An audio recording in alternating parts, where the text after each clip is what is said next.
When we talk about foreign languages, of course, there are rules that we need to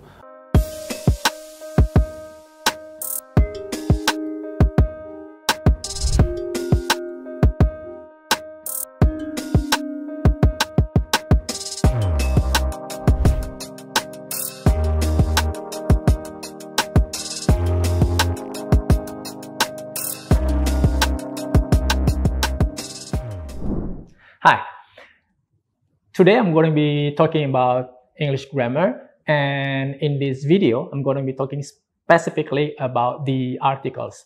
So the articles are tiny parts of English grammar, but we know that they play a really big role in the language. They have crucial functions and also meanings that we have to pay attention to when using them, especially as the Indonesian speakers or the second language, not the second language, but the foreign language speakers of English. We have to pay attention to this. So because English is not Indonesian. Indonesian works a different way from the way English works. So that's why in this case we have to master the language by reading more books and by listening to spoken texts of English. That's the way how to master this. So when we talk about foreign languages, of course there are rules that we need to study and to learn. So the same way with this, it applies to this. So studying about articles, we have to know that there are rules that we need to master. And not only the rules, but after understanding the rules, we also have to know that there are some exceptions, like in our language also, there are exceptions of the rules. There are specially cases that we need to set aside. It's like it breaks the rule because these are special cases. So we have to pay attention to that too. And then when it's related to the articles, we also have to pay attention to the fact that in English, there are countable and uncountable nouns. And then there are also definite and indefinite nouns. So what are these? I'm going to be talking about this today. So we can look at the table here. This table, the concept is that there are 5 factors that influence the way we use the articles. If you look at the left side, it talks about definiteness and indefiniteness. So definite and indefinite. It's definite when it's specific, but it's indefinite when it's not specific. We're not talking about a specific thing in the world or in the surrounding, okay, in the context of what we are talking about. Okay. So we have we have to know that whether we're talking about a general thing or a very specific thing. Okay. And then we also need to pay attention to the fact that in English there are countable and uncountable nouns. Okay. So this also influences the way we use the articles in English. Okay. And the count nouns still divided into 2 parts, which is the singular form and the plural form. Okay.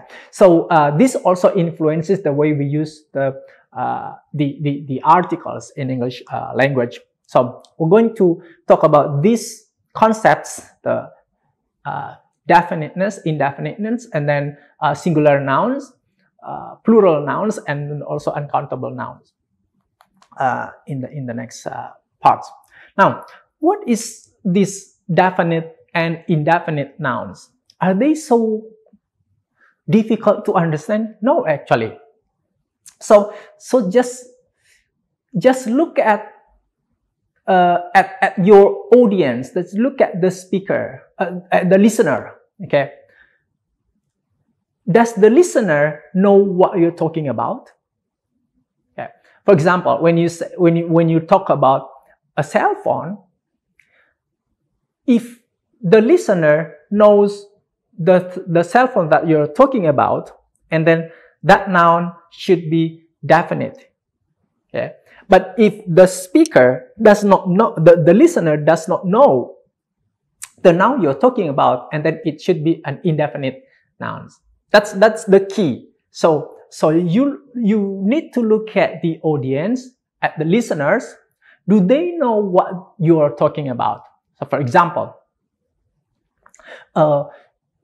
I come and then I say, I saw a man last night. So this man I'm talking about is not familiar, is not known by the listeners, by the listeners. So that's why I use article a. I introduce the topic, I introduce the man into the conversation. Okay, so I use a, because my listeners will be confused if I say, last night I saw the man, and they will be asking like, who? Which man? Because I use the, which is supposed to be a definite reference, a definite noun. Like it's very specific, and it's assumed that the listeners know about this. Okay? So example number 1, I saw a man last night. But in example number 2, now I'm using the man was walking slowly. So now when I use the noun for the second time, I use the, now the listeners are not confused about the man that I'm talking about. It should be the one that I saw last night. So in this case, we as the speaker and the listeners have to be at the same ground, okay, on the same page. We have to understand each other by the articles that we are using. So that's the difference between definite and indefinite nouns. Okay. So the same way with example number 3 and number 4, we have there give me a pen. So I can say give me a pen. I can also say give me the pen. But when I say give me the pen, the listener is supposed to know which pen I'm talking about. Like, for example, there's a pen in front of him or in front of her on the table. So I say give me the pen. So there will be no question which pen. Okay, it should be the one I'm talking about. Okay, but if I say give me a pen, maybe the pen is not there, but they need to find a pen, or they can give me any kind of pen because they just need one. Okay, so there is a huge difference between these sentences, okay, when we use them into context between definite and indefinite nouns. And then we also have to understand that in English, in all languages actually, but it's just the way we use this in Indonesian and in English language is different.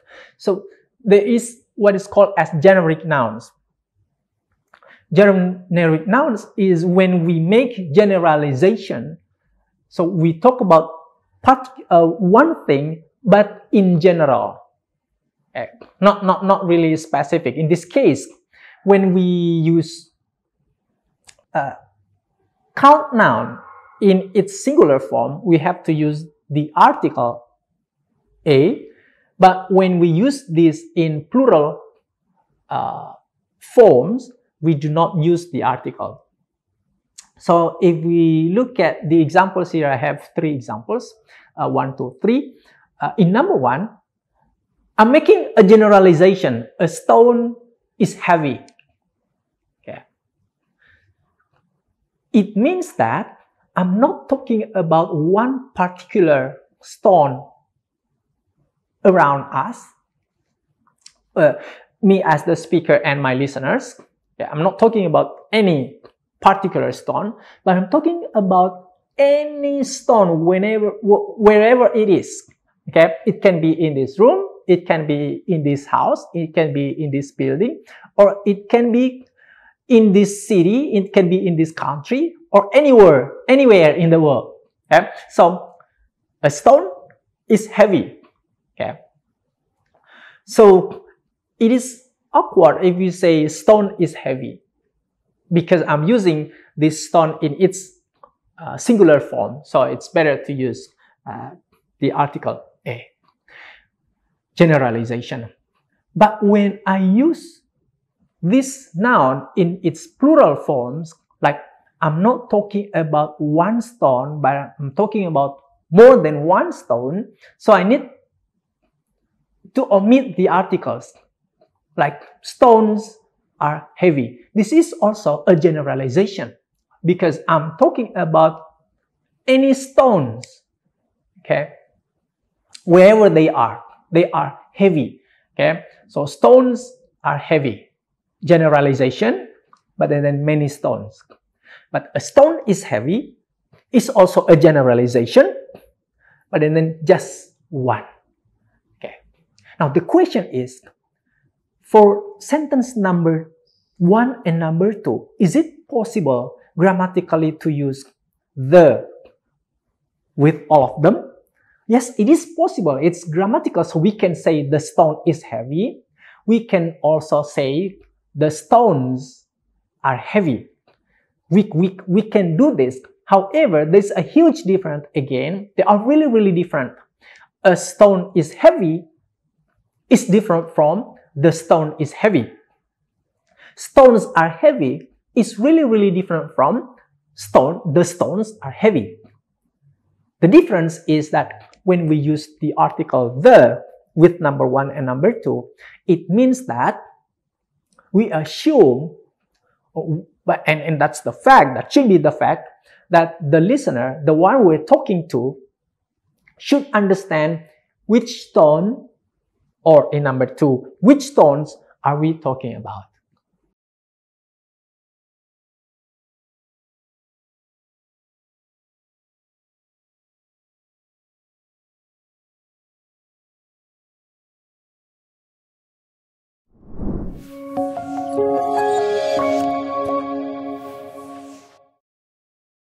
Selanjutnya, kita saksikan video profil Universitas Teknokrat Indonesia.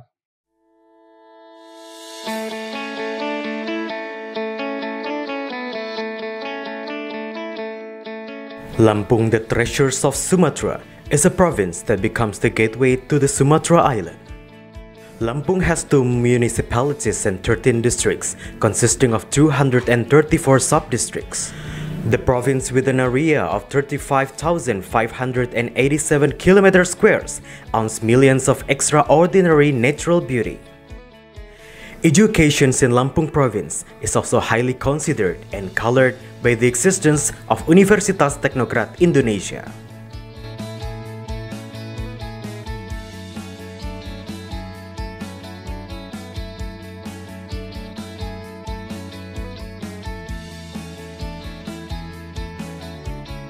Universitas Teknokrat Indonesia has 3 faculties and 12 study programs. Faculty of Engineering and Computer Sciences with 6 study programs: Electrical Engineering, Civil Engineering, Computer Engineering, Information Technology, Informatics, and Information System. Faculty of Economics and Business with 2 study programs: Management and Accounting. Faculty of Arts and Educations with 4 study programs: English Literature, Mathematics Education, English Educations, and Physical Education. Universitas Teknokrat Indonesia believes that education is the key to the advancements of a nation. Universitas Teknokrat Indonesia commits to produce and develop future leaders through the education of quality characters. This receives a very good reception and trust from the community, which is marked by an increasing interest in students from year to year. The students and lecturers have lots of achievements and awards. Also, our quality is recognized by National Accreditation Board for Higher Education and many international collaborations. Universitas Teknokrat Indonesia also prepares the students to face the globalization's era through the use of digital technology. Universitas Teknokrat Indonesia has a number of representative facilities provided to support the learning process, such as comfortable classroom, laboratories, information technology, and the internet.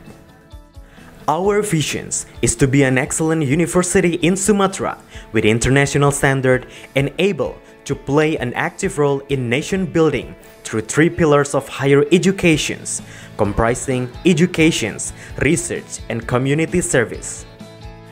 We have graduated outstanding students who can be accepted in state agencies and other large companies.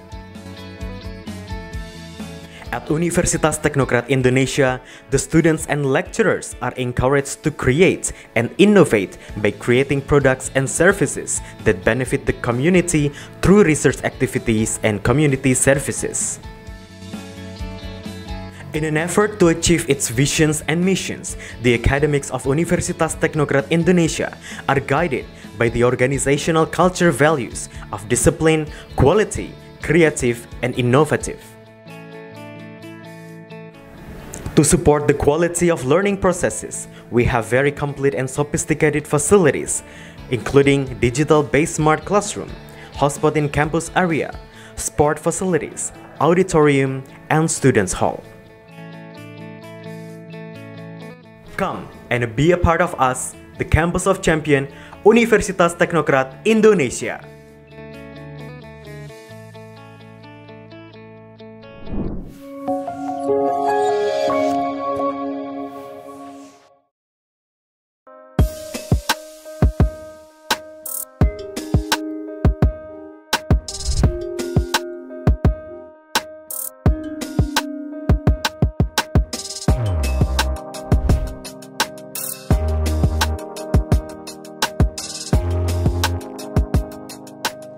Terima kasih sudah menyaksikan video pembelajaran ini.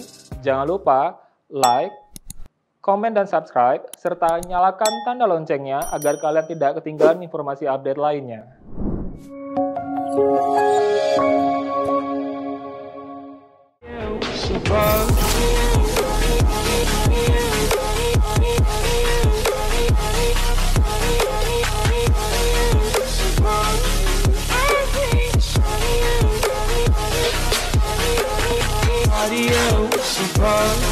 I hate Spada.